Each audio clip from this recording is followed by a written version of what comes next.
That is where we find Newswatch 12's Ali Herrera. She joins us live from Eagle River tonight with more. Ali, good evening. Lane, good evening. Police and state investigators, including the Department of Criminal Investigation, have been going in and out of this home on East Wall Street all day. I spoke to neighbors who tell me they are shocked a shooting could happen here in Eagle River. What is typically a busy tourist area in Eagle River is now a busy scene of a deadly shooting. I can't believe it. We have never had anything like that happen. Late Sunday night, police responded to this home on East Wall Street. There, they found a 20-year-old man with a gunshot wound to his upper chest. I thought there was maybe a drunk driver that was getting arrested when I saw the lights on in the middle of the night. Peter Anderson has lived in Eagle River all of his life. He says he still feels safe even though the shooting happened less than a block away from his house. Anderson also says Eagle River is a safe community. It's known for tourism and, community support. Eagle River Police Chief Mark Vanderbloemen wouldn't speak on camera, but said the victim moved to Conover from Florida. You never lock anything. Never lock your cars, never lock your home. Something like that is very shocking for this community. I don't know what else to say. It's very sad.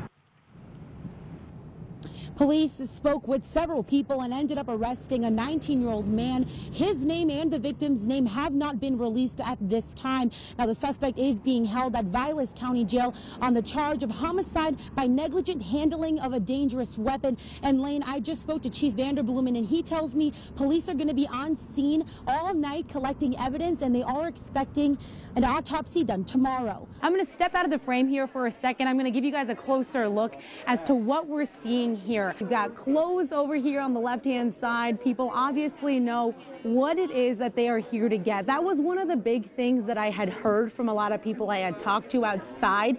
You got to have a plan in mind. Of course, you want to call it something like organized chaos, if you will. It's definitely what it feels like in here. Hey, Lane, that's right. We're here on the corner of Lincoln and Courtney. We're measuring snow out here. So we're looking at about 8 to 9 inches, but obviously this is the snow we've accumulated over the season, not just today, but of course the majority of it today. And that snow makes it difficult for people like emergency responders to do what they need to do while out on the roads.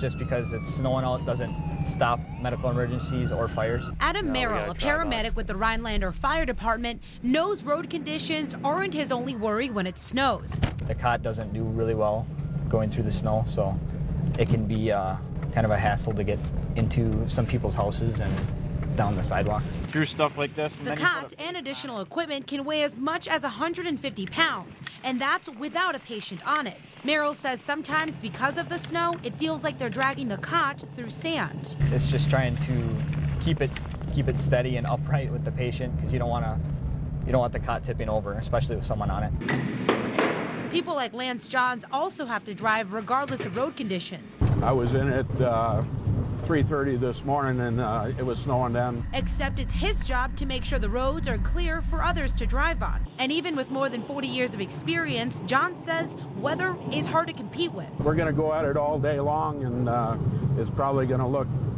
just as bad when we're done as when we started. They can come through, plow it clean, and 2.5 hours they're back at it on the same piece of road, and there'll be a couple inches of snow. Whether they're trying to clear the roads or responding to a medical emergency, these jobs don't stop due to weather.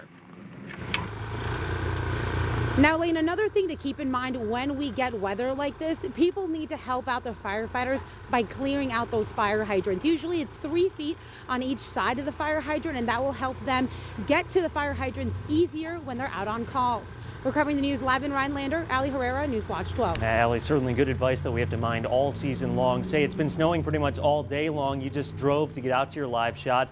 What's the road conditions right now in Rhinelander? Well, Lane, I have to say the road conditions are pretty much like they were earlier this morning. The snow hasn't really stopped, although it does probably seem like it's a little bit lighter right now, which it actually is since this morning. But definitely needing to be careful out there, giving yourself several minutes to get to and from where you need to go. I mean, this intersection right here, not too busy right now, but obviously people are definitely coming from work rather. And you just got to be careful. I mean, these road conditions, they seem to be just as bad as they were earlier. Blaine, good evening. When I first arrived on scene earlier this morning, there was no way I could get this close to the home. Police told me Smith barricaded himself inside of the home here right behind me, and he actually lives inside of that home. Oneida County Sheriff Grady Hartman also told me they believe drugs were involved. They do think that drugs were involved in this incident. Now, the Oneida County Special Response Team spent hours trying to get Smith to come out of the home. The special response team did deploy some gas into the residence. That's part of their protocols on getting a barricaded suspect out of a residence. Smith was arrested on several charges, including domestic violence, disorderly conduct, resisting arrest, and had several warrants. We give chances to surrender peacefully. We slowly ramp up our level of force until we get compliance. Now, Sheriff Hartman also told me they work with several departments, especially in situations like this. Lane, the Langlade County Response Team, as well as Oneida's, did assist in this incident, rather. And he tells me that they do this because they want to make sure they do things right and that everyone remains safe. Now, again, Smith did live in this home here right behind me. We are on Highway 8, right past River Road. The standoff was hours long, but police tell us he is now in custody. Lou, how are you doing this morning? Half asleep yet. I think most of us are half asleep, Lou. I can't believe the line that's out here. This just blows my mind. Well, Anthony, when we first got here, the line was just a little bit shorter, Lou, and now it's wrapping around the whole parking lot.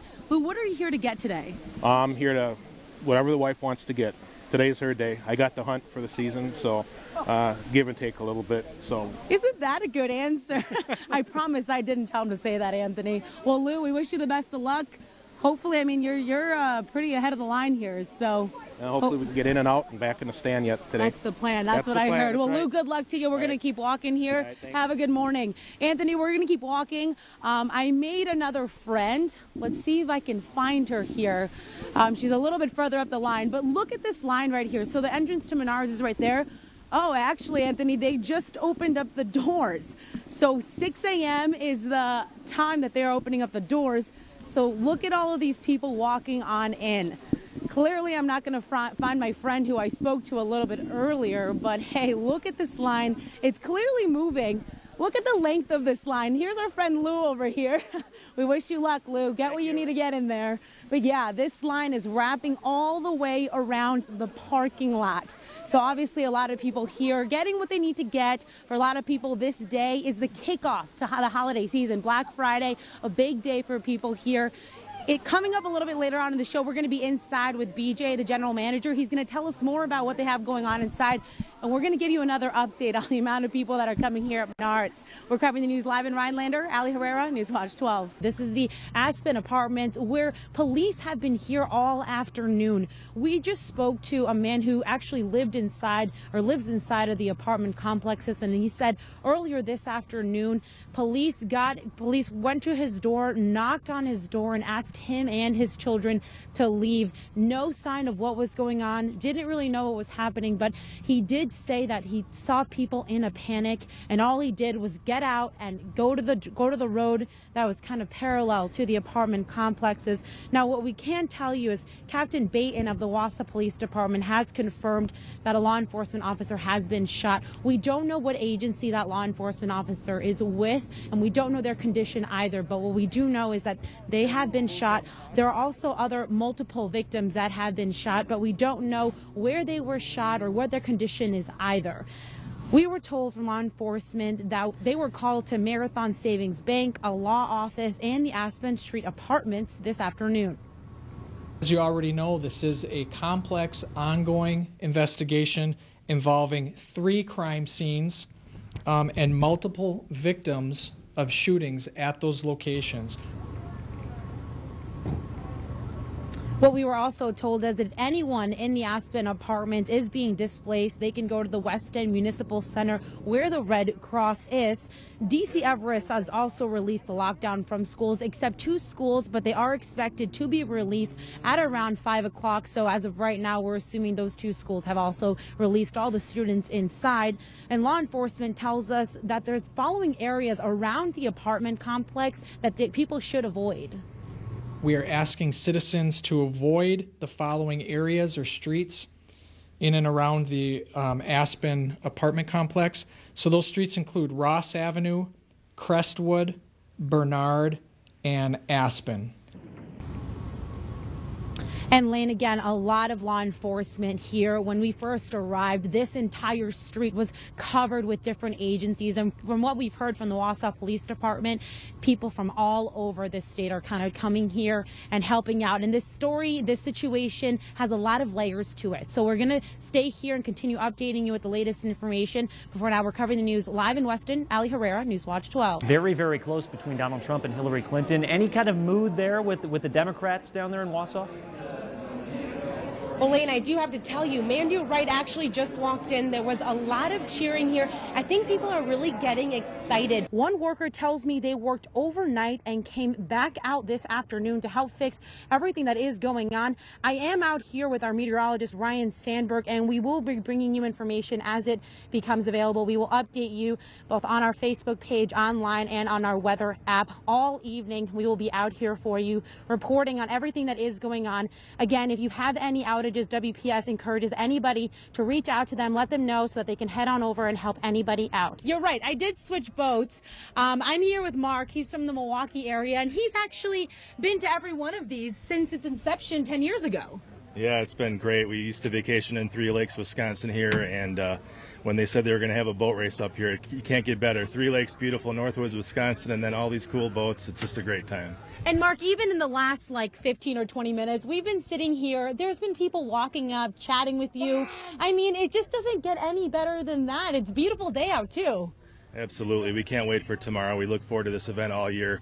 My wife and I go to events all over the country, and Three Lakes, this shootout is the best event of its kind. And Mark, before we leave, I want you to tell us a little bit about this boat, because this is your baby, and a lot of people are appreciating this boat, let me tell you. Right. It's the 1986 Hydrostream. Hydrostream was a very popular manufacturer back in the 70s, and they still make boats today. There's a lot of them here. Come out and see them. It's a good time.